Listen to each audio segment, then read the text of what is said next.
Ta parole est une lampe à mes pieds, une lumière sur mon sentier.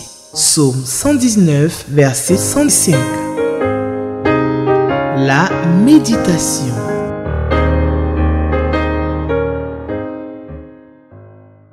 Jeudi 27 juin 2024, c'est la date d'aujourd'hui.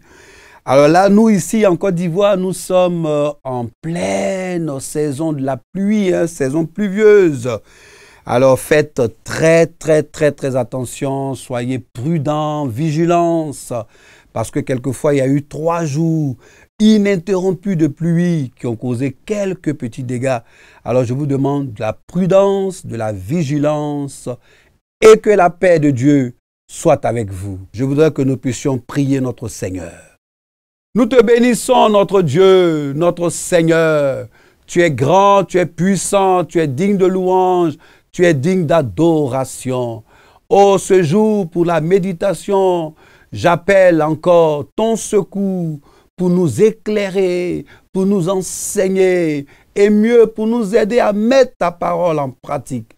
Bénis nos chers téléspectateurs, bénis ceux qui nous suivent de partout pour cette méditation. Que ton nom soit glorifié au nom de Jésus-Christ. Amen. Chers téléspectateurs, j'espère que vous avez votre Bible, la parole de Dieu que nous aimons. Vous avez votre lecteur de la Bible adulte. C'est dans ce lecteur que nous allons méditer. Et également, vous avez un bloc-notes pour ne rien perdre et pour noter tout ce que nous allons dire et faire ce matin. Lévitique 14, versets 1 à 20. Si vous y êtes, je fais la lecture. L'Éternel parla à Moïse et dit, « Voici quelle sera la loi sur le lépreux pour le jour de sa purification. On l'amènera devant le sacrificateur. Le sacrificateur sortira du camp et il examinera le lépreux. Si le lépreux est guéri de la plaie, de la lèpre, le sacrificateur ordonnera que l'on prenne pour celui qui doit être purifié 2 oiseaux, vivants et purs, du bois de cèdre, du cramoisi et de l'hysope. Verset 5. Le sacrificateur ordonnera qu'on égorge l'un des oiseaux sur un vase de terre, sur de l'eau vive. Il prendra l'oiseau vivant, le bois de cèdre, le cramoisi et l'hysope, et il les trempera avec l'oiseau vivant dans le sang de l'oiseau égorgé sur l'eau vive. Il en fera 7 fois l'aspersion sur celui qui doit être purifié de la lèpre. Puis, il déclarera pur et il lâchera dans les champs l'oiseau vivant. Verset 8.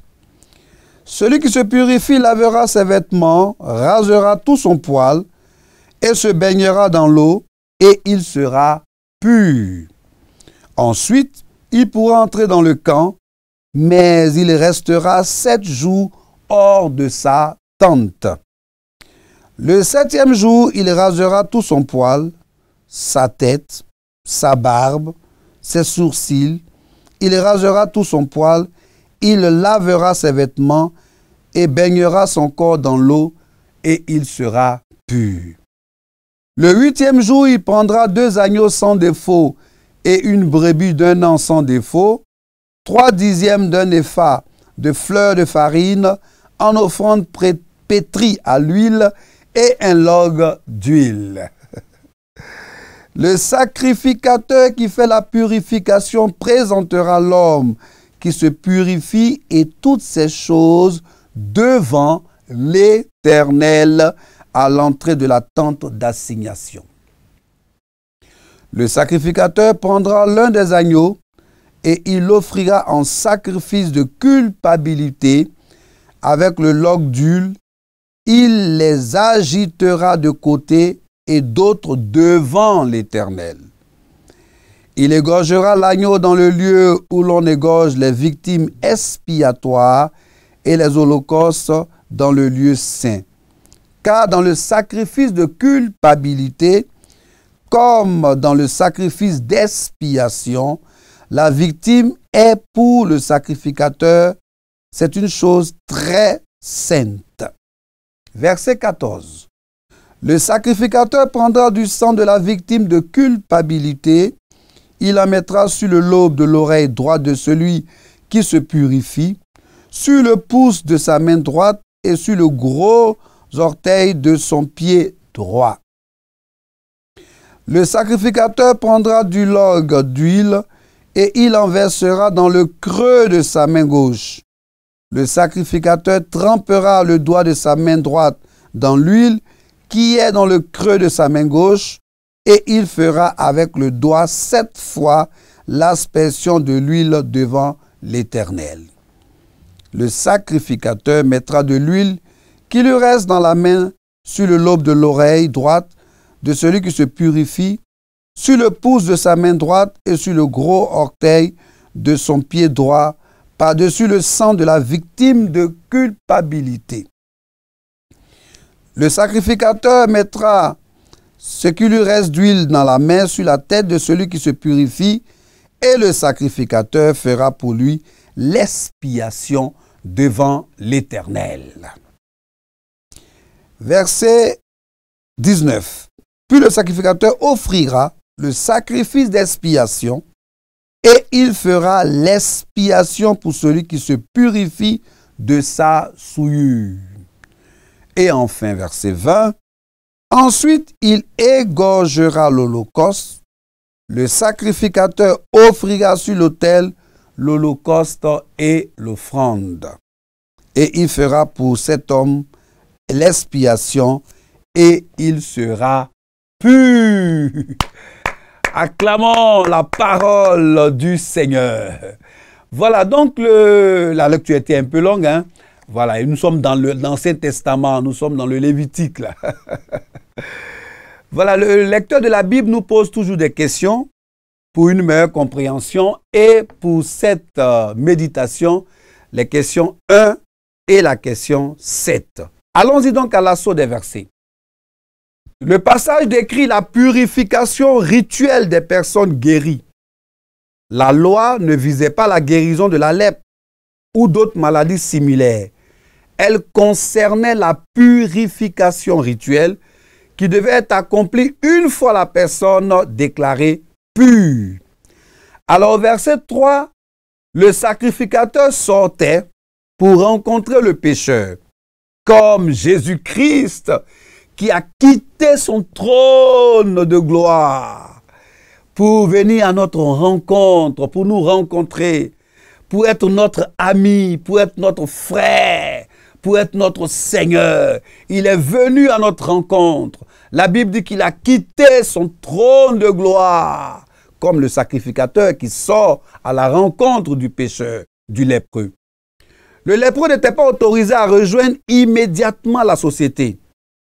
Le sacrificateur, qualifié pour poser un diagnostic comme un médecin, devait d'abord l'examiner et l'aider à accomplir le rituel des 2 oiseaux.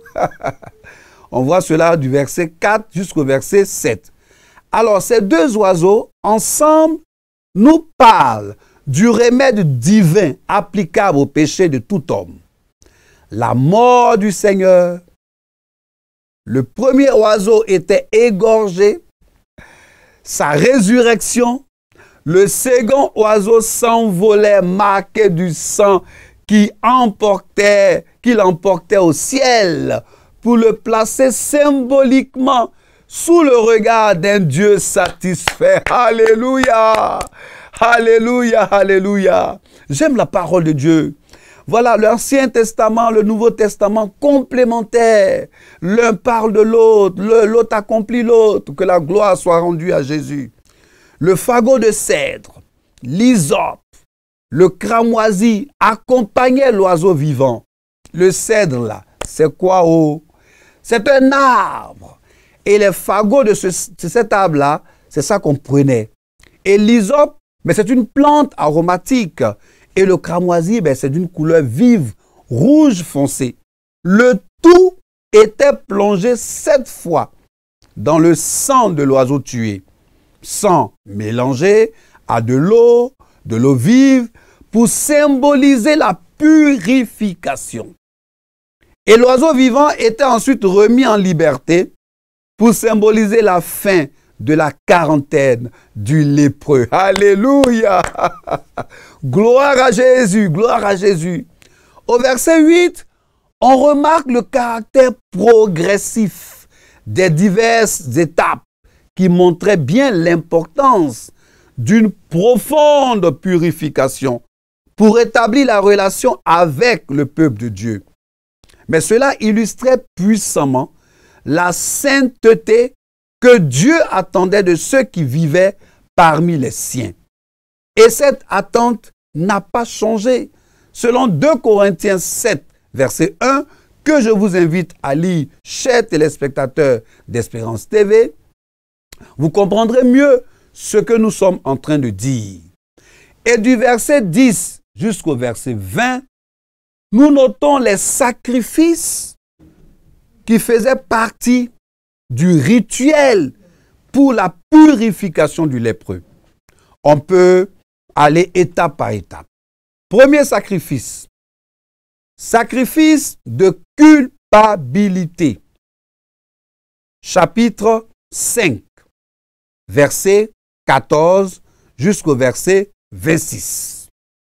Donc, premier sacrifice, sacrifice de culpabilité, chapitre 5 donc, de Lévitique, verset 14 jusqu'au verset 26. Deuxième sacrifice, sacrifice d'expiation. D'accord? Chapitre 4, toujours Lévitique, verset 1 jusqu'au verset 5 et le verset 13. Le troisième sacrifice, sacrifice de l'Holocauste. on est dans le Lévitique, c'est l'Ancien Testament ça. Chapitre 1, donc verset 3 jusqu'au verset 17. Et enfin, l'offrande végétale. Chapitre 2, verset 1 jusqu'au verset 16. On peut noter quand même au verset 10, on note qu'un log d'huile est égal à moins d'un demi-litre. Donc, quelquefois, la Bible utilise des mots et des expressions qui ne sont pas courants dans notre vécu actuel. Et j'ai besoin de vous expliquer ou de vous donner quelques significations. Donc, un log d'huile est égal à moins d'un demi-litre. Et au verset 12, on peut lire « il agitera ». Ça a été tout à l'heure dit au verset 12. Il agitera. En effet, il s'agissait de gestes rituels de présentation. C'est très solennel. Il s'agissait aussi d'actes symboliques qui montraient que l'offrande était pour l'Éternel. L'offrande était pour l'Éternel. Donc, selon la tradition juive, on agitait le pain. Donc, on agitait le pain. On agitait la viande. On agitait l'or. On agitait l'huile, la farine, dans un mouvement horizontal. Donc, en direction de Dieu. Comme pour dire, nous respectons sa présence. Comme pour dire, c'est à toi, Éternel. C'est pour toi, Éternel.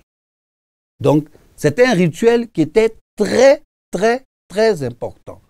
Et ça se faisait avec une certaine solennité. D'accord? On présentait à l'Éternel ce qui était à l'Éternel. Alléluia! Ce qui était à l'Éternel. Faut pas, les choses qui appartiennent à Dieu, il ne faut pas détourner. Chef, serviteur de Dieu, il ne faut pas détourner. C'est pour l'Éternel, il faut donner à l'Éternel. Alléluia! Si c'est pour l'Éternel, il faut donner à l'Éternel. Si tu dis qu'on va faire une offrande pour la construction de l'Église, il faut que tout ça, ça rentre dans la construction de l'Église. Alléluia! Alléluia! Voilà. Si on a dit on a fait une offrande parce que ça va être destiné à habiller la chorale, à regarder le département musique, il faudrait que cette offrande-là revienne effectivement au département musique. C'est une offrande faite à l'Éternel. Le rituel était assez important. Ça appartient à l'Éternel, on donne à l'Éternel. Je ferme cette grosse parenthèse. Verset 17, on parle d'oreille droite. Donc d'oreille droite, de main droite, de pied droit. Tous ces éléments représentaient l'ensemble. Tous ces éléments représentaient l'ensemble. Et pour mieux comprendre, nous pouvons lire Lévitique 8, verset 23, jusqu'au verset 24. Je vous encourage à lire donc Lévitique 8, verset 23 jusqu'au verset 24, pour mieux comprendre tout ce que nous sommes en train de dire. Au verset 18, on lit « sur la tête ».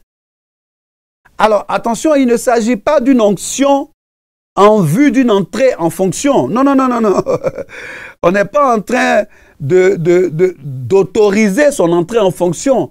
Mais c'est un geste symbolique de purification et de guérison. Voilà. C'est que ça. C'est pas qu'on dit maintenant on va l'onctionner, excusez-moi, et puis allez, il va commencer à prendre fonction. Non, non, non, non, non. C'est un geste de purification pour la guérison. Alléluia. J'espère que nous avons bien compris. Hein. On va répondre aux questions du lecteur, lesquelles questions vont nous aider pour une meilleure compréhension. Alors, voici les questions du lecteur de ce jour. Question 1 et question 7. Voilà, question 1, question 7. Question 1. De quoi ou de qui parlent ces versets? Ça, on le sait maintenant, hein, depuis du temps que nous méditons, on sait que c'est de quoi ou de qui parlent ces versets. Allons-y avec de quoi.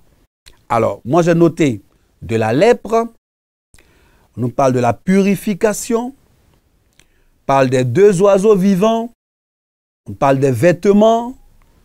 Vous pouvez aussi chez vous noter d'autres de quoi, comme j'ai mal le dit. Et puis de qui? Alors moi j'ai noté de l'Éternel, de l'Éternel.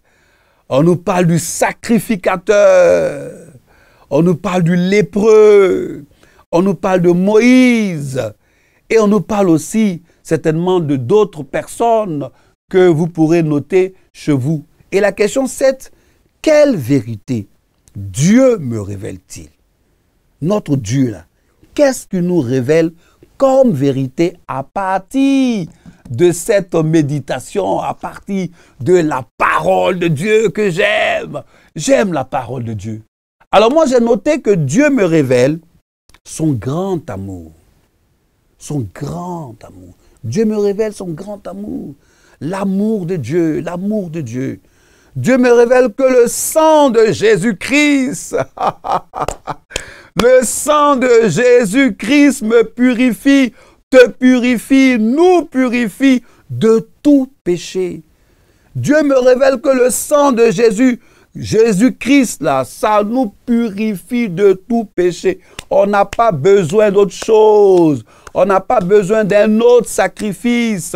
On n'a pas besoin de nous compromettre dans des situations bizarres, fût-elle venant d'un serviteur de Dieu ou je ne sais quoi ou qui. Non, non, non, non, non, non. Le sang de Jésus me suffit. Le sang de Jésus te suffit, cher téléspectateur d'Espérance TV. Le sang de Jésus te suffit pour te purifier de tout péché.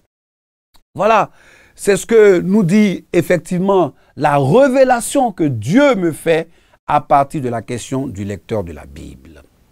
Nous allons lire d'ailleurs ce commentaire du lecteur de la Bible. Le texte de guérison. La cérémonie de purification avait lieu hors du camp. Alors, d'autres dispositions pour éviter la contagion. Le type de bois renvoie à l'incorruptibilité et la durée. Le cramoisi souligne l'éclat de la santé recouvrée.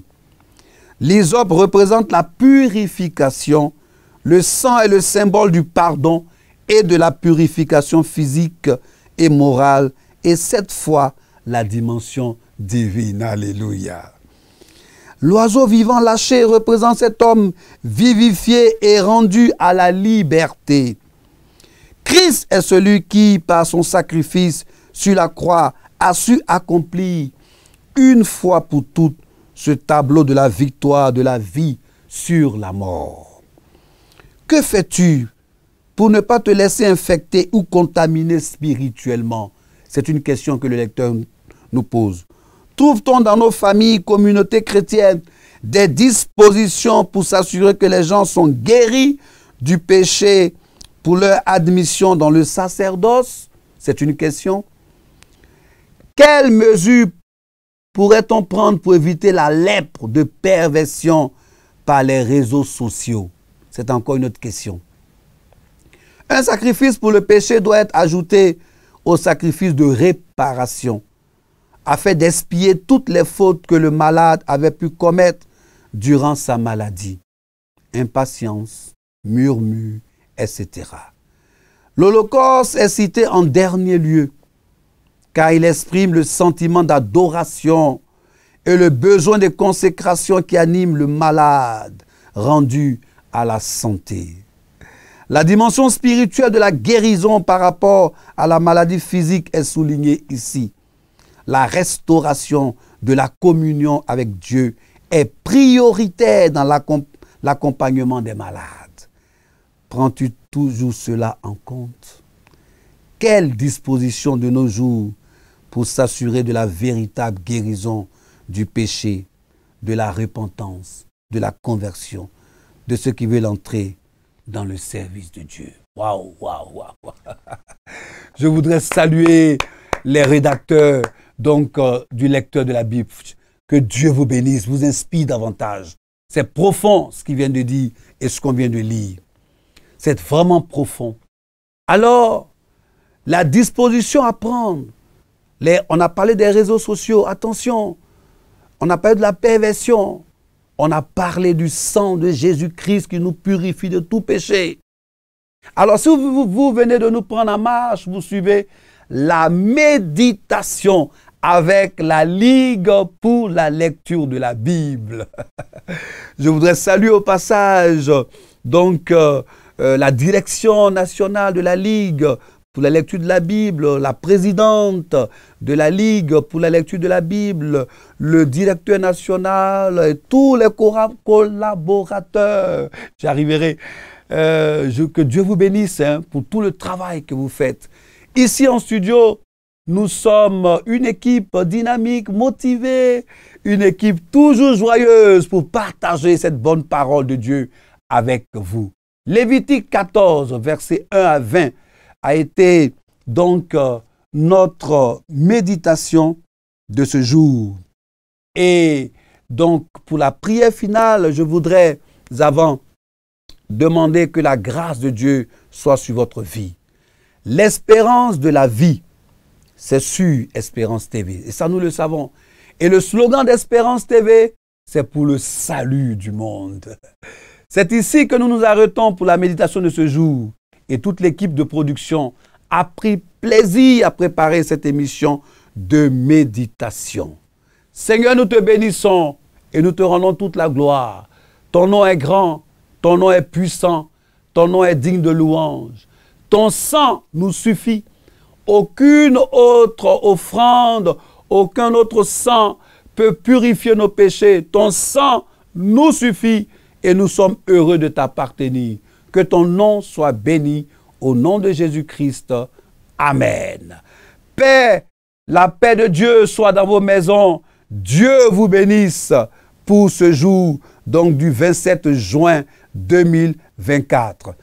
Que la main de Dieu soit sur Israël, le peuple béni de Dieu. Dieu bénisse la Côte d'Ivoire. Shalom.